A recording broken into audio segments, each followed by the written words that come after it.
Salama gasikaro! Zavatra efatra ilain'ny vehivavy bevoka fantarina. Voalohany indrindra, misy dokotera sy olona mihevitra hoe rehefa bevoka dia mila mihinana indroa avy roa eny noho ny tamin'ny talohan'ny fitondrana vohoka. Tsy voatery hoe mihinana avy roa eny na avy telo eny na avy efatra eny na avy firy eny noho ny talohan'ny fitondrana vohoka rehefa bevoka. Ny tena marina, tsisy mahalala mihitsy hoe firy ny fatran-tsakafo ilain'ny zazakely sy ilainao. Izany hoe ny vatanao irery ihany mahalala an'izay.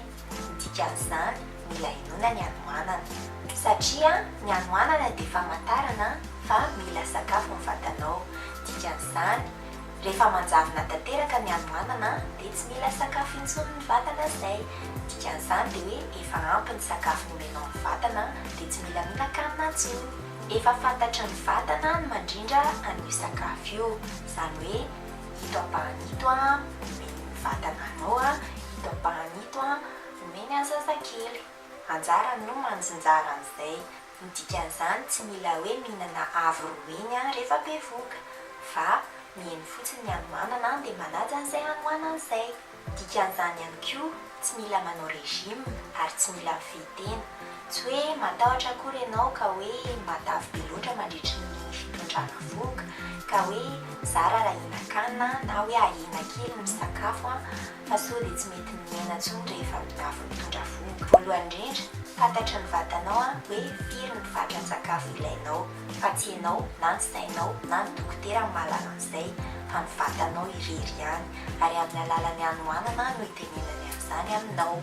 Faharoa, misy karazana vehivavy izay mitombo be, izay hoe ny matavy be izany rehefa mitondra vohoka, ao indray no mihena dia ao no atonontonony izany rehefa mitondra vohoka.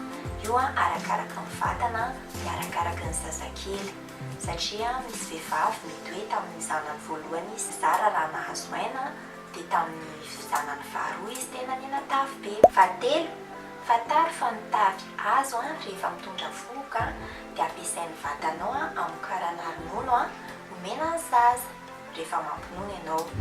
Faharoa, resaka ratsiana. Inona ny atao hoe ratsiana? Rehefa bevoka matetika dia tsapa hoe na dia zavatra tsy tiana ary ilay izy dia tiana hohanina. Ohatra izao hoe za tsy tia mananasy nefa ny vao maheno fofona mananasy dia te hihinana mananasy. Izay no hoe ratsiana. Tsy voatery ny vehivavy bevoka ihany no hiaran'io ratsiana io, fa ny olona tsy bevoka koa ary indraindray voan'ilay izy. Inona mahatonga ny ratsiana? Misy zavatra tsy ampy amin'ny vatanao nefa ny ilain'ny zazakely na ilain'ny vatanao. Ohatra, ny olona ratsiana mihinana briky. Ny briky dia miloko menamena. Ny menamena iny dia heverin'ny sainao fa hoe misy fer izany ao anatin'ilay izy. Dikan'izany ny olona ratsiana mihinana briky rehefa bevoka dia olona tsy ampy fer, tokony hihinana fer. Ny ratsiana dia tsy voatery hoe iny hoe zavatra maharatsiana iny foana mandra-pahatampotra ny fitondrana vohoka, fa mety miovaova izy io. Izany hoe tsy voatery hoe androany dia hihinana mananasy, ratsiana mananasy dia avy mihinana mananasy androany dia rapiso koa mbola mitady. Tsy voatery ho izay nefa mety ho izay ihany koa. Arakaraka ny zavatra ilainao foana io mety miovaova. Mety hoe amin'ny premier trimestre mbola zavatra masira aloha no tadiavinao, deuxième trimestre miova hoe zavatra mamy, troisième trimestre mety hoe miova zavatra misy calcium indray. Arakaraka ny vatanao io arakaraka ny ilainy dia arakaraka ny zazakely. Anjaranao mihaino anazy. Fahatelo, mila misotro rano. Ny ahafantarana hoe ampy ny rano sotronao dia jereo ny lokon'ny pipianao. Voalohany indrindra, raha hoe tsy misy loko na hoe transparent lokon'ny pipianao dikan'izay be loatra ny rano sotronao fa mila hena kely. Faharoa, raha miloko jaune pisse, izany hoe mavo tanora, somary mavo izy tady tsy hisy loko intsony dia dikan'izay hoe ampy ny rano sotronao. Fahatelo, raha miloko mavo antitra ny lokon'ny pipianao, izany hoe ohatra ny chiffon jaune ireny ny lokony, dia dikan'izay mila ampiana kely ny rano sotronao fa tsy ampy kely. Ary raha ankoatran'izay ny lokony, izany hoe loko marron amin'ny loko menamena ny pipianao dia manatona dokotera fa misy zavatra vafa ao. Fahaefatra, resaka kotrana. Maro ny manontany ahy hoe inona ny kotrana tsara atao rehefa bevohoka. Ny kotrana tokony atao tsy miova rehefa bevohoka. Arakaraka ny vatanao io sy arakaraka ny zazakely. Izany hoe misy vehivavy ohatra mandritry ny fitondràna vohoka dia malemilemy izy dia tsy afaka mihetsika eo ambony fandriana. Misy vehivavy koa izay atahorana ny vohoka entiny ka tsy mahazo mihetsiketsiky be izy rehefa mandritry ny fitondràna vohoka. Reny karazan'olona reny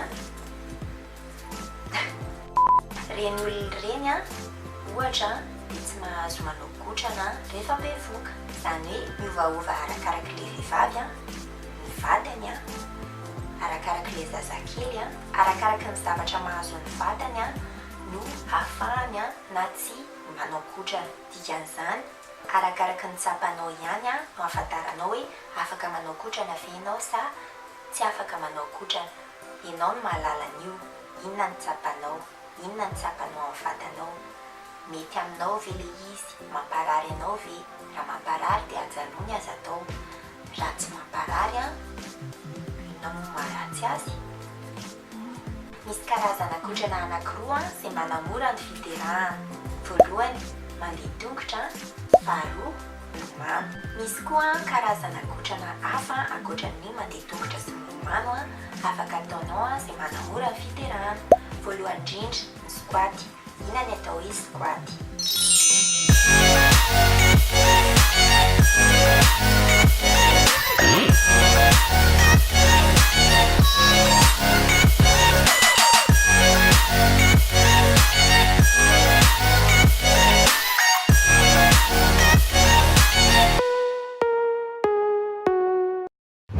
Inona ny tombotsoa azo avy amin'ny squat?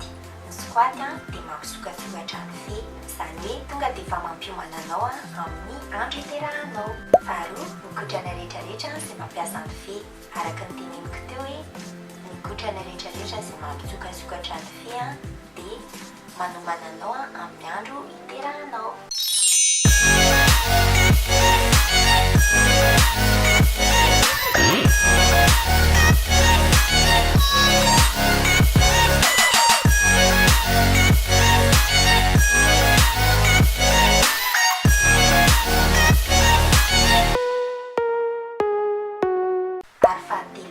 Tsy hoe manamora fiterahana fa manampy kokoa rehefa mandritry ny fotoana hitondranao vohoka ny fanaovana étirement ho an'ny lamosina satria ny vehivavy bevohoka matetika marary lamosina satria ilay zazakely ohatrany maneriny any amin'ny lamosina dia manindriny any dia tsaratsara kokoa raha manao étirement.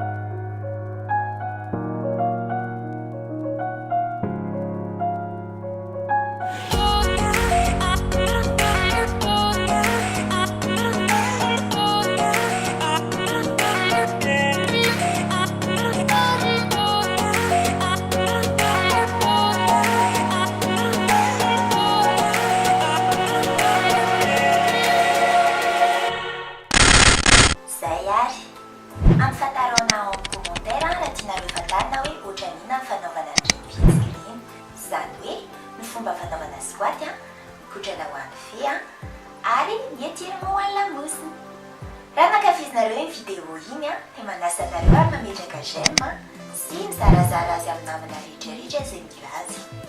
Aza adinoina ihany koa misabony amin'ny chaîne. Fomba fanaovana an'izany tsy indreo ilay hoe s'abonner sy ilay laklosy kely eo akaikiny. Izay indray ary mbola belabe ny zavatra tokony ataoko. Sa amin'ny manaraka indray tsika mitafatafa bebe kokoa. Mandram-pihaona ary